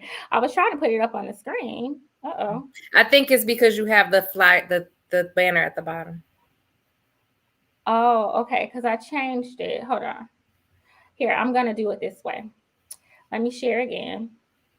So basically, I'll just give you all some facts, and I'll try to put them up, but I'm going to share where I found these facts because, I want to come with the facts, right? I don't want to just say random stuff. But basically what we're seeing with Black women is that we are going to college, right? Which is a good thing. But unfortunately, we're not getting the return. It seems like we're not getting the return on our investment, as our wealth is not increasing proportionately to the number of the wealth of other races of other groups of people who are attending college. Okay, so we owe more money, so we're in more debt, and that makes sense, right? Because we don't have family members to invest into our educational endeavors, right? Most of us, we generally take out student loans, okay? And so the cumulative debt on women's undergraduate loans for Black women specifically is about 41,000, a little bit over 41,000, which is quite a bit more than other groups of women, okay? And there are some other stats that I can show with you all. For instance, also, we tend to be more heavily saturated in lower income fields like sociology or teaching, things like that. And obviously, where you live makes a difference, right? But just generally speaking, across the country, we are spending our money and investing in education in fields that are lower income. So I think we need a revisit. And so I want to ask you all, just based off of the articles that I shared with you all some days ago and whatever you've learned and what I've talked about so far, is a college education worth it? And if you think it is worth it, sorry, that was so ugly on the screen.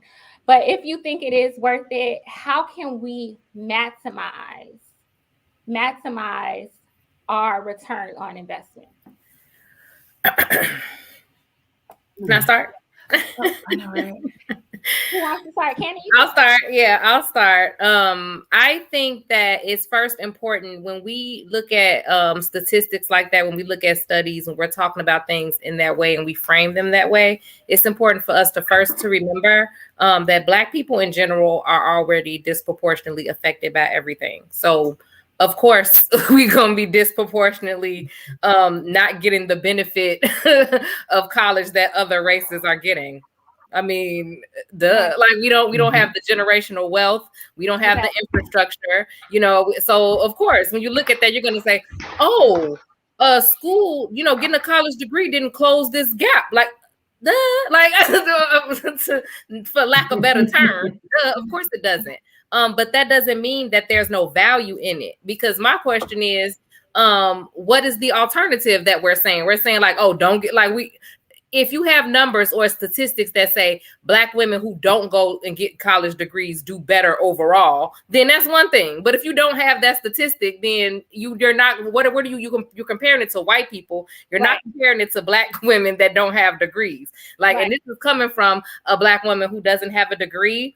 And so I always think it's, interesting when they say Black women like to lead with their degrees and Let me tell you something. If I ever one of these days muster up the wherewithal and the chutzpah or whatever to get this young degree, I'm gonna tattoo it right here. Everybody's gonna see it. Okay, everybody's gonna know, because that's a lot of work. Okay, it's a lot of hard work. It's a lot of effort. And it does mean something in terms of mobility, because maybe also in the statistics, it shows that maybe the first job out of college that an African American gets with the degree doesn't have as high a return rate, but the second and third job do. It's substantial. I think they make like $30,000 more than a non-college educated person. So that makes a huge difference, right? The other thing is the actual education of it. Like, how can you not get a benefit from actually being educated? And how are we not benefiting our communities when we are going into fields, like you said, teachers? We need Black teachers. We need Black therapists. We need what do you mean? Like, this is stuff that is especially Black therapists. Everybody needs to go get a freaking degree in psychology and become a therapist. Like, with all the issues we have going on, like, it's necessary. Just because it's not a high paying field doesn't mean that it's something that is not necessary. People have a hard time finding a Black therapist sometimes. I mean, I'm in Atlanta, so I don't that much, but in other places they do. Right? Because a lot of times they don't exist, but that is very beneficial to the actual community. So when we look at those numbers and we look at it framed that way, and they're like, is it because it's this debt and it's all of these other things? It's like, yeah, but if you look at all the metrics, they're all lower. We're on the bottom of the totem pole for every metric anyway, right? So that just fits into the scheme of that, but it doesn't go to say, oh, well, then that means that this isn't beneficial, right? Because it is beneficial. It's better than not having it. So that's my little 2 cents. Yeah, it's been proven that Black women with college degrees, in most cases, have a higher income level and wealth level. So I would say it's beneficial too. So, and what you all agree as well, Raven? Okay. So the next question would be, how can we maximize that? Because we are drowning in debt. And I agree. Women tend to follow our passions, like me. And I'm blessed that I chose to be a teacher in Chicago, a big metropolitan area, because we're compensated pretty better than average, right? But if I were to go in another area, Ohio or Iowa or Mississippi or Tennessee, and I know this because I've looked it up, I would be not at poverty level, but it would be a struggle, right?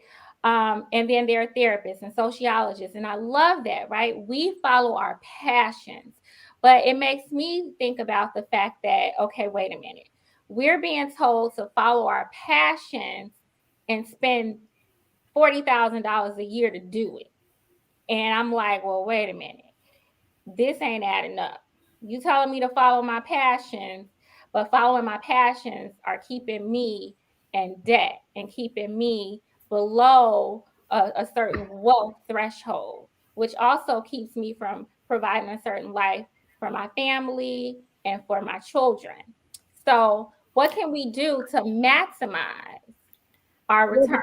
The question also becomes, why is that your passion though? And I think we need to do a much better job, especially as it relates to girls. I mean, with our children in general, but we need to do a much better job getting girls into things like STEM and stuff like that. Like I am very intentional and adamant about, like, I buy my daughter like building blocks and like all of that other stuff, because I did realize, and I read a lot of things, and I saw that we don't necessarily instill those things, especially in little girls early, right? They playing with dolls. They, this is the girly stuff. Then the boys got all the stuff they fixing and building and doing all the stuff. And it starts early. It's that conditioning. So I think one of the things that we could do is maybe be more intentional and pay more attention to getting our children, especially like our children in general, but our daughters, exposed to different things earlier. Those could be their passions, but why would fields like STEM and different stuff like that be their passion if they haven't even been exposed to it until they hit college or something like that? So I think we do need to be a little bit more intentional early about the things that we're exposing them to and getting them interested in. And that's why a lot of that stuff, when it comes to gender, can be a hindrance too, because it pushes girls into different types of fields. The way you just think about what you just say, our passions, like those are things that are more, that can be considered more nurturing, right? More nurturing. Teacher, I'm gonna be a therapist, I'm gonna be this, right? Because we've been playing with dolls and we've been doing this and we've been doing this. So maybe that's why that's a passion, right? So I think if we pay more attention to those types of things, and I also like in the comment, Cameron said financial literacy and different things like that. If we just focus on that and make sure that we start early, then I think we can better funnel that energy into something that can maximize its potential. Yes, awesome. All right, ladies, I want to hear from you all. Raven, what do you think? Kenyon, you are absolutely correct. When I was growing up, I used to get chemistry sets. And when I was younger, everybody thought it was so crazy. And it was. But I wanted to be the first mad scientist. And I was like, you know what? There are no female scientists. I'm going to be the first one that's mad. I'm going to create some new race of gremlins or something. I don't know. But like you said, if my grandfather and my father had never bought me these chemistry sets, that wouldn't have even been in the realm of possibilities for me. And then when I got to college, I started off as a chemistry major. So you're right. Everybody doesn't just go automatically into teaching and, things like that. But I think the best thing we could do is adapt and be intentional. Like you said, Cannon, you can just go to college. You can just go and get $40,000 or student loan debt. But I went to college with girls that were open, talking about, girl, I'm not going to do no homework. I'm going to this party so I can go hook up with this man. And some of them are married now. So it works for different people. It's the way to work the environment that you have available to you. You are an adult. You're interacting with grown men. You're professors.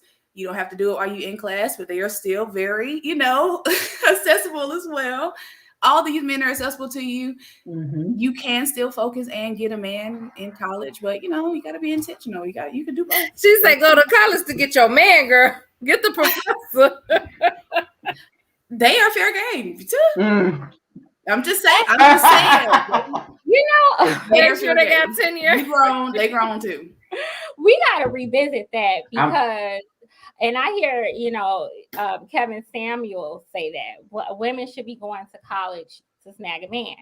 And in a way, you don't have to, but if you're going to do that, be intentional. Be open. I agree. You should definitely be open. So you're not saying exactly what he's saying, but I definitely think that we got to be careful because I don't think we should be telling girls spend $40,000 a year to go get a man. Right. Mm-hmm. First off, we greatly outnumber men in college, Black men in particular, and most of us date Black men, right? Yes, that's true. So we greatly outnumber them in college. So if you going to college for that, girl, you gonna be in that's cool. I'm not saying that, that's always his advice, which I think is absurd because people don't tell Black men go to college and be looking for your wife. Now they might be down there and they see, girls who might be marriageable, and then they see girls who are not. But who are they spending their time with? The ones who not. Mostly. I didn't say all. So I don't think it's a real good choice or a real good push to say, okay, go to college so you can get a man, expose yourself to these types of men, because the odds are not really in our favor, So and don't spend $40,000 a year for that. And I know you're not saying that. It just reminded me of some of the suggestions and advice that we're hearing from men about college and mating. Well, I liken it to, I'm trying to get more women that are out of shape into the gym with me. And a lot of times their argument is, men, they no man checking for me because I look like X, Y, and Z. But like I say, you go to the gym and you in the gym working, he in the gym working, y'all are going to either attract or not. And I mean, y'all got like minds, y'all both got bank accounts because y'all in the gym, y'all both got jobs that can pay for this gym. There are things that are pretty much already checked off once you know that y'all in this environment together. Just like with your professor. If he's a tenured professor, he's stable, he's got a good income, if he's a nice man and he teaches well, you see how he interact with other students. I mean, you're gonna get your man in trouble, girl. Hey, he gonna be in the hey. I'm not objecting. I met my husband in college, and the first thing I said was, "Oh, you're a student or anything like that." Yeah. I'm just saying. I'm just saying. They're grown men on campus, y'all grown women. I don't know why you can't. Yeah. I'm just saying. I'm a piggyback off of what Raven said. Like, let me tell y'all something. College saved this country girl life. Had I not went to college, I would not be the person that I am today. Let's just say that, okay? Depending upon where you're from and what type of influences you grew up with, like college can be a life-saving situation. Okay, you can get so many things. I have, friends from like 20 something years ago. I'm just told my age. I found my husband in college, and I remember when I met him, he had he worked mostly full time and he went to school part time. And so I was like, oh, he got a job. He got income tax checks coming in and stuff, because I'm fresh off the farm. And what I grew up around, he reminds me of that. I grew up around men who worked and they did manual labor and they made a living and they took care of their women. And contrary to some of my counterparts, I wanted to find, somebody like my uncles or, like my granddad who, I just saw that my aunts and my grandmother were taken care of. That's what I saw. But I also knew I wanted this college education. And I like what Candace said, because when she said they're giving dolls, who was the first person that I did therapy with and group therapy with? my stuffed animals and my Cabbage Patch doll. You know, I wanted to help because I came out of a childhood situation where I was like, you know what, I want to be that social worker or that person that helps that person overcome X, Y, and Z. You know, but I do totally agree with what Raven is saying. Like, it's not just education. You can snag your husband out of it. I know I did. You know, and the life experience. You know, there are a lot of people coming from certain, certain and different situations where they don't know how to make friends, or they've never had to, like, for me, I didn't date until I went to college. Scary, right? Did not date until I went to college. I was not allowed to date until I was 18. So here I am jumping into the dating scene, fresh, wet behind the ear, as people would put it. And Green. I met friends who cared enough about me, yes, to say, okay, this is what you do and this is what you don't do. So it taught me a lot about life experiences. Now, I like what Cameron said earlier, financial literacy, because one of the things that did piss me off when I first came to campus was these credit card people. You know, they tell you about all these wonderful things about college and all these organizations, but then you see the little credit card and financial loan people kind of sniffing around. Come borrow money from us. You're starting your adult life. You need a credit card. You need this or that. Well, I know in my generation and going to college, and those of us before that, it got a lot of us in financial trouble. So how about we pitch the tents at some of these events on some financial management, like someone pulling these 18 and 19-year-olds to the side and saying, hey, you know, you don't want to get a credit card with a $10,000 limit, but this secured credit card for $300 to start out with. You know, like, they didn't have that when I first started out. They had the $5,000 credit card people telling you to come over here, start your adult life, and then the next thing you know, you got student loans and credit card loans. So I love what he said about financial literacy and financial management skills, because a lot of us didn't get it. Okay, I don't care if you grew up in a two-parent home or you grew up in a single-parent home. For whatever reason, a lot of us didn't get it. I didn't get it. I had to learn as I went along. So I think that, pertaining to your question, Ashley, I think that it's how we capture them when they first get on campus. You know, I know I had to identify a female mentor, on staff. I have a professor, I still talk to her to this day, and I remember telling her, in confidence in her office, I had never been away from home before. This is the first time, no camp, no nothing. That was the longest that I've been away from home. I'm petrified. I'm scared, you know. And she took me under her wing, So I think the way that we decrease the debt and increase the intelligence is some financial literacy and financial management, and showing the bigger picture of what college is really all about. Because I think a lot of us, I'm like, I'm like Cannon. People, tell me about yourself. I'm gonna throw in that bachelor's degree in psychology and minor in African American studies because I, first of all, I bust my behind for it, and second of all, the experience in getting it really shaped the woman that you see today. So I'm all for higher education. Mm-hmm. Okay. Thank you so much. I love the solutions that you all are offering. I love how Cannon talked about training girls and encourage them into STEM. That is so important.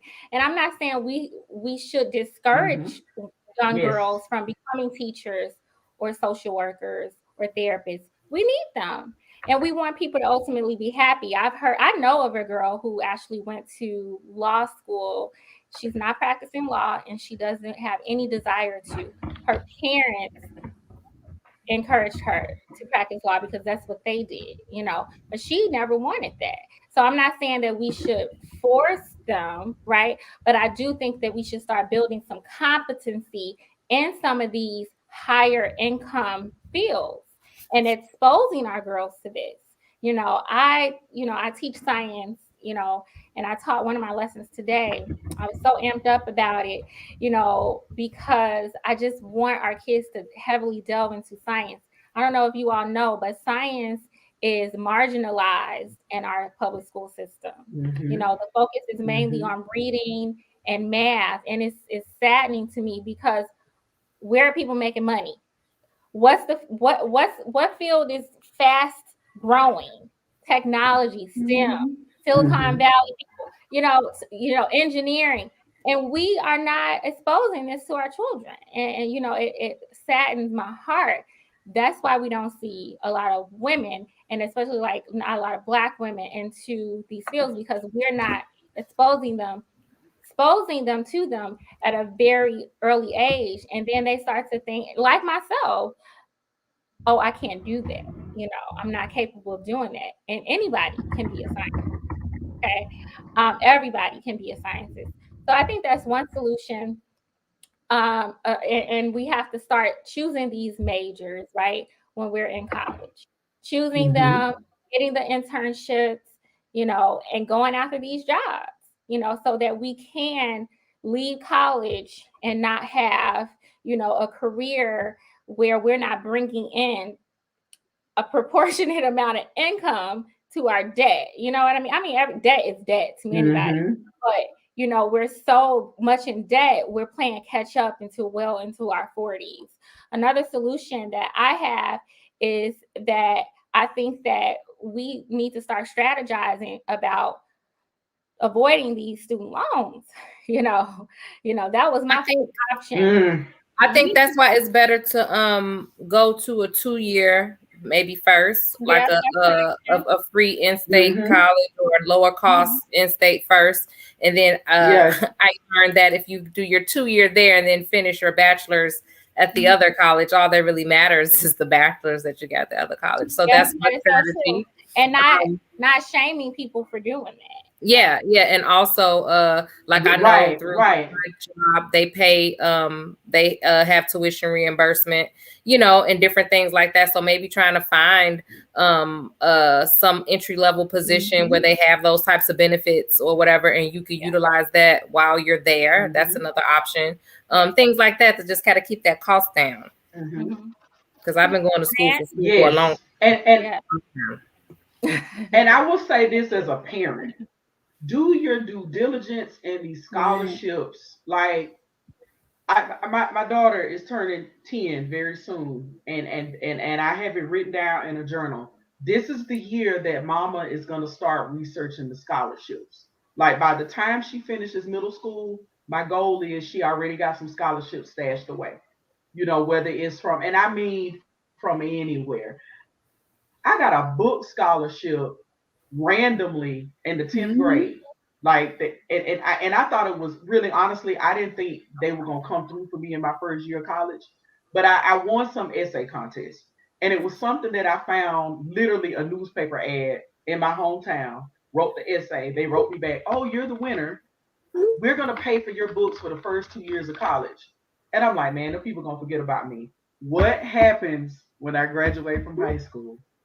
They have this little representative come to me, put it in the mail, this little check, this is for your books. I was so excited. So then that had me thinking, what are some other ways that I can get through college without all of this debt? Because, and I love this topic because I know there are people who work harder than me in college, but I worked 3 jobs in college and I carried a full caseload of classes. Like, where there's a will, there's a way. So I had to learn how to cut cost. Like, it wasn't an option. It was imperative. Or if you can't afford to be there, you got to go home. And I knew I wasn't going back to the farm. I already knew that. I wasn't going back. So I got to find ways to cut costs. So I want to encourage the parents, look through the newspapers, internet ads, look at the companies, look at the major places where we shop. Walmart, Macy's, your Belts, your Dillard's, all these different places, Target, all these different places where your teenagers work. Have them bug their managers or regionals about, hey, do you guys have like scholarships you offer? If it's an essay, write the essay. If it's a contest, then maybe you the runner up. Doesn't matter. If they give you $300 here, 5 here, 1,000 here, three grand here, that money adds up. And then by the time baby boy or baby girl turns 18 and they're in the 12th grade and graduation comes up, you've got this egg that you can send them off with and say, books are covered, couple of semesters are covered, food is covered, whatever. So I want to encourage parents to do that. Don't start thinking about college and high school. Think about college now. And even if they don't end up going or they start with a 2 year, at least they know they learned that lesson that, my great grandmother used to say, prepare for war in the time of peace. So you're not in college now, prepare for it now. Right. So I just want to throw that out there to the parents that you don't have to start when they're in high school. You can start. I have a friend who, I think her son is like 7, and he already has a STEM scholarship, like at 7, because he entered a science project contest and he won like second place, and he already got a scholarship. It's That's never what I too was early going to to think say about how we earlier. can. Yeah, Right. yeah. As far as the Yeah, it's never scholarships, too when you early. mentioned that you go into debt $40,000, I know for me, when I started, my mom had figured out all the scholarships, and I was getting a couple stacks back without being any debt. And then I became an RA, so all my room and board was covered for a couple years. So it's really about being intentional, working smarter, not harder. You can go the straight route and take the student loan debt, or you can do the research and save you some money. I know when I got finished, I didn't even, maybe $4,000 in, maybe something like that. But it wasn't like the, tens of thousands, but you got to work with what's around you. Being an RA was great. It was wonderful. I loved it. Yes. RA squad. Yep. Yay! Yep. I was in Ratchets and absolutely. Tours. I was Yeah, we need to raise some of these girls to become more lobbyists so we can get them to grow up and erase all this student loan debt. Yeah. We ain't got time. Somebody was supposed to do it. Then they vote somebody to do it. And I want us to start maximizing other avenues of money, but we can talk about that another show. I want us to maximize even without a degree, the different careers that we can choose. If you choose not to, Cannon does very well. She doesn't have a degree. I know other women who don't have a degree, and there are things that they do to maximize their income. Okay, legal things. Okay, but and then there are things that we can do with a college degree that's outside of our career that so for instance, I'm a teacher, but I make money in other ways, so I increase my income that way too. I heavily encourage women to get into real estate and to get into investing. Okay, but that's a whole other show. We can do it. We are smart enough to do it. Those are two of the top ways to build wealth in this country and in the world. And we got to get on board. We got to get on board because we sleep, y'all. Yes. We sleep. Okay. We need to learn how to make that passive income and get bigger gains on our investments. That's what I'm about. Yes. Partly what I'm about. So ladies, we got a good show. I love y'all so much. Right. I love you ladies so much. I have enjoyed this. I have to. And so for all of the viewers who are watching, you guys are y'all are day ones. We appreciate you all so much. We want you to spread the word, okay? Don't forget throughout the day, that podcast. Take a moment to, copy and paste our page and send it over to a friend. Like, hey, watch this with me, tag us on your Facebook so we can get growing. We appreciate y'all. Anybody want to say any last words? Nope. I think we talked about everything. Yeah. Right. I love the melanin popping on the skin. I know, right? I think you got it covered. Hey, I do